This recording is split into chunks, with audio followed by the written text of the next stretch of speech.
Begs the question, what are the four players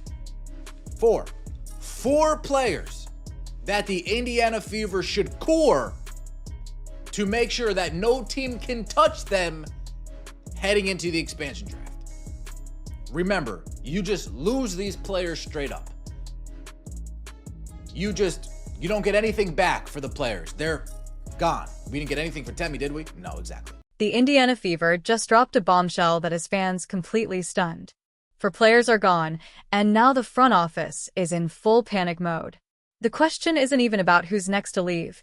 It's about how fast they can rebuild to protect Caitlin Clark before things get really ugly. So, did the Fever make a smart move or a huge mistake?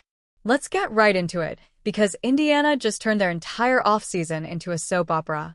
4 key players from the Fever roster are now unrestricted free agents, and their contracts have officially expired. We're talking about Sydney Colson, Odyssey Sims, Brianne January, and Lexi Hull. And listen, before anyone tries to calm things down by saying, "Oh, it's just business." No, this is a full-on shakeup. Clock down to 6 for the Fever. Turner, up fake. Turner kicks it. Hull three-pointer. Look, these aren't just benchwarmers. These are players who helped carry the team through a brutal season filled with injuries, fatigue, and plenty of drama. And now, they might not even come back. Let's break it down. The Fever made a huge push last season, even without Caitlin Clark down the stretch. They managed to fight their way into the WNBA semifinals, pushing the Las Vegas Aces to 5 games, which honestly shocked a lot of people. They weren't supposed to be there. They were supposed to crumble after Clark's injury, but they didn't. They held their ground because players like Sims and January really stepped up. And now, those same players might be gone. We'll be back in Las Vegas. It feels great to be back, but I'm going to pivot to something else. Callie, is that cool? Yes. All right. On behalf of my teammates and every member of our union, I want to be clear. We remain committed to negotiating the next CBA with the league and the teams in good faith and privately. We know that our league is growing, and we believe that it's imperative that our CBA reflects the growth that we've experienced in the league, and that players should be seeing part of those earnings. And so I am excited to be back here, but unfortunately there are more pressing things going on with our league. So, all 4, Colson, Sims, January, and Hall, are heading to Athletes Unlimited Pro Basketball, a 5-on-5 league based in Nashville that runs during the WNBA offseason. If you're not familiar, AU Pro Basketball is basically a short season tournament where players rotate teams weekly and earn points based on performance. It's competitive, it's fun, and it's a great way for players to make some extra money between seasons. But here's where things get tricky. When players go to other leagues, it's not just about money, it's about opportunity. It's about keeping their options open. And in this case, all 4 of them are unrestricted free agents, which means they can sign with anyone once the WNBA's free agency window opens. That window opens in February, right before AU starts. So now, Fever fans are asking, did Indiana just lose 4 of its most reliable veterans? Let's not forget, this team already has chemistry issues and lingering injuries. They barely held it together last season after Clark went down. Now they're losing experience, leadership, and depth, the exact 3 things you need when you're trying to build around a superstar. And yes, let's call it what it is. Caitlin Clark is the superstar. She's the face of the franchise, the reason arenas are sold out, and the reason people care about Fever basketball again. So, this isn't just about filling roster spots. It's about protecting your most valuable asset, your generational talent. If Clark doesn't have a solid roster around her, things could go downhill fast, and Indiana knows it. They've got money, plenty of cap space, in fact, but money doesn't fix bad roster decisions. Now, to be fair, not everyone's job is safe. Even Kelsey Mitchell, one of the team's most consistent scorers, has found herself caught up in trade rumors. Averaged 20.2 points per game last season, 3.2 assists for somebody who never passes the ball, from what I'm told. She averaged over 3 assists last year. She never passes the ball. You'd think she'd average 1.5, 1.2. 3.2 assists for Kelsey Money Mitch, and shot nearly 40% from 3, 39% from the 3-point line for Kelsey Mitchell last year. When her and Caitlin Clark are in the lineup together, lethal, deadly, the best backcourt in the league. On top of that, multiple teams, including the Dallas Wings, are reportedly eyeing her. Don't believe it'll happen. There is a possibility that Kelsey Mitchell may take her talents elsewhere, and we need to be fully prepped and ready to go to continue to build this roster out around Caitlin. And if she leaves, Indiana will have even more problems. Look, it's no secret that Clark and Aaliyah Boston are the franchise cornerstones, but basketball isn't tennis. You can't win with just two people. That's what makes these releases so shocking. The Fever finally found some stability last season despite all the chaos. They had depth, they had chemistry, and for the first time in years, they looked like a legitimate playoff team. But now, they're back to square one. You can almost feel the frustration from fans who've waited years for this team to matter again. What's even more confusing is that Coach Stephanie White's system hasn't exactly shown it can handle these kinds of changes. Her offense worked well enough to get them deep into the playoffs, sure, but it's not dynamic enough to win a championship, and history backs that up. She couldn't get it done in Connecticut, and she couldn't get it done in Indiana before. So, if the Fever want to protect Caitlin Clark and Aaliyah Boston long-term, they need more than a patched-up rotation. They need a real vision. The Fever have said they're focused on building around youth, and that sounds great on paper until you realize half their young core is either injured or unsigned. And now, while the Fever are trying to figure out who to keep, other teams are quietly watching, ready to poach talent the moment contracts expire. It's like watching someone leave their car running with the keys inside and the door wide open. What's even crazier is that this all comes during the most uncertain offseason the WNBA has ever faced. The CBA negotiations are still ongoing, and until a new deal is signed, teams can't officially move forward with free agency. Technically, no one can sign, trade, or extend contracts right now, which means the Fever are frozen in place. They can't re-sign anyone, and they can't plan their roster until this whole mess gets sorted out. That's the worst possible situation for a young team trying to stay competitive.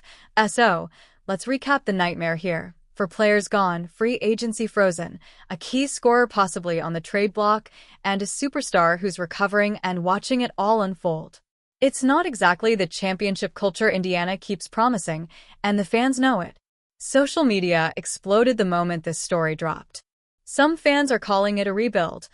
Others are calling it self-sabotage. Honestly, both might be right. Because when you release 4 rotation players before you've even fixed your coaching or contract situation, it doesn't look like strategy. It looks like panic. The front office keeps saying they're confident in the direction of the team, but fans have heard that before for the last decade. This is supposed to be the Caitlin Clark era, the time to build stability, not blow it up. But if Indiana doesn't act fast, they risk wasting another season of Clark's prime years surrounded by patchwork lineups and short-term fixes. And I'll say it flat out, this team better make protecting Caitlin Clark their #1 off-season priority.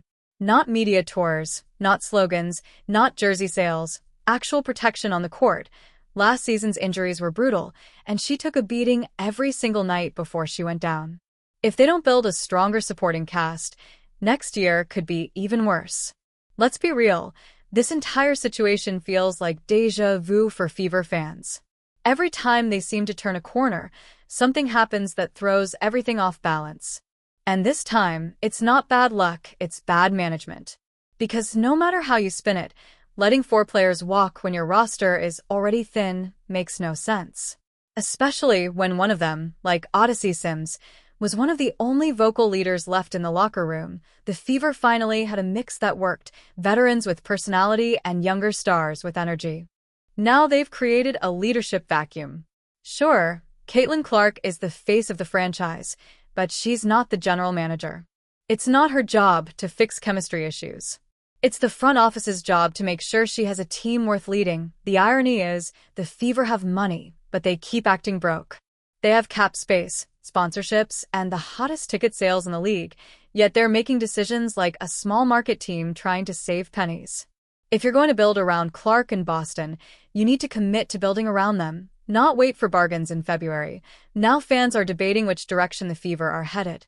Some believe this is just a temporary shakeup to open space for better signings or even a blockbuster trade. Others think it's the start of another long rebuild that's going to waste Clark's early years. And here's the part that really burns. They might both be right, because Indiana doesn't seem to know which side it's on.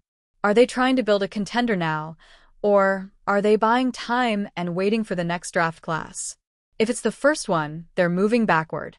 If it's the second one, they're wasting the best marketing opportunity the league has had in a decade. Let's be clear, Caitlin Clark's presence alone changed the WNBA's economy. Her jersey sales broke records. Her games boosted ratings. She single-handedly made the Fever relevant again. So when a player like that goes down injured, the last thing you should do is dismantle the team around her. But here we are. Even other teams are watching this unfold, wondering what on earth Indiana is doing. You've got Lexi Hull and Sophie Cunningham, both fan favorites and defensive anchors, being treated like afterthoughts. You've got veterans heading to off-season leagues because they don't even know if they'll have jobs in May. And the front office? Silent. Not a single statement to calm fans down or explain the plan. Meanwhile, Coach Stephanie White is left trying to make sense of a roster that might look completely different by training camp. Let's talk about her for a second. White's system works fine on paper, but she can't coach a run-and-gun style when half her team is gone and the rest are rehabbing from injuries. If the Fever don't help her by bringing in depth and shooters, it won't matter how good Clark and Boston are. They'll just be outgunned by teams with stronger rotations. The Aces, Liberty, and Wings aren't standing still. They're stacking rosters, locking up talent, and building chemistry. Meanwhile, Indiana's playing musical chairs with contracts. This isn't how you win a title. This is how you frustrate your fan base. And let's be honest, the CBA situation isn't helping either. It's not just player contracts causing chaos. The WNBA's entire financial structure is hanging in the balance. If negotiations drag on, free agency will stay frozen, meaning these released players can't even re-sign, even if they wanted to. So, while the Fever wait to figure out who's returning, the rest of the league is preparing backup plans. And here's where Adam Silver might have to step in again, because this situation affects everyone. The Fever can't finalize deals. The players can't plan their futures. And the league can't promote next season properly. It's chaos disguised as business, and that chaos hits the Fever harder than anyone else because their entire brand depends on momentum. The Caitlin Clark wave carried them through last season, but momentum fades fast when fans see headlines like 4 Fever players gone and *, team in limbo ahead of free agency. The longer this drags on, the more trust they lose, not just from players, but from fans, sponsors, and even media outlets that finally started taking the WNBA seriously. And let's not ignore the bigger question. Is the Fever front office really protecting Caitlin Clark? Because right now, it doesn't look like it. It looks like they're gambling that Clark will keep selling out arenas no matter what. But anyone who's watched sports long enough knows that doesn't last forever. Even the biggest stars can't carry losing teams for years without burning out. If Indiana doesn't surround Clark with the right teammates, she'll do what every frustrated superstar eventually does. Look for a way out. She won't say it publicly, but history shows it happens. We've seen it in the NBA, we've seen it in college, and now the WNBA might learn that same lesson the hard way. Loyalty isn't automatic. It's earned with effort, direction, and consistency. Fans are already seeing the cracks. Comments online are brutal. Here we go again. And * protect Caitlin at all costs or lose her. * you'd think the team would learn from the backlash earlier in the year, when Clark took criticism from within the league and the Fever barely defended her. Instead, they've doubled down on silence. And that silence is louder than any press release. The Fever's success isn't complicated. You don't need analytics or PR campaigns. You just need to keep your core together, keep Clark healthy, and add smart pieces around her. That's the formula. Yet somehow, Indiana keeps trying to reinvent the wheel. They've got Boston, a dominant big who can anchor the paint for the next decade. They've got Clark, an elite scorer, passer, and leader. They've got a fan base that finally cares. And they're still overthinking it. Instead of adding shooters or defensive wings, they're cutting the players who actually kept them afloat. This isn't chess. It's checkers played blindfolded. And unless something changes fast, Indiana risks wasting all the progress they made last season. So, what's next? Well, free agency officially opens in early February if the CBA doesn't delay it again. Until then, Fever fans are left waiting and hoping the front office actually knows what it's doing. Because one thing's clear, the Caitlin Clark effect can't save this.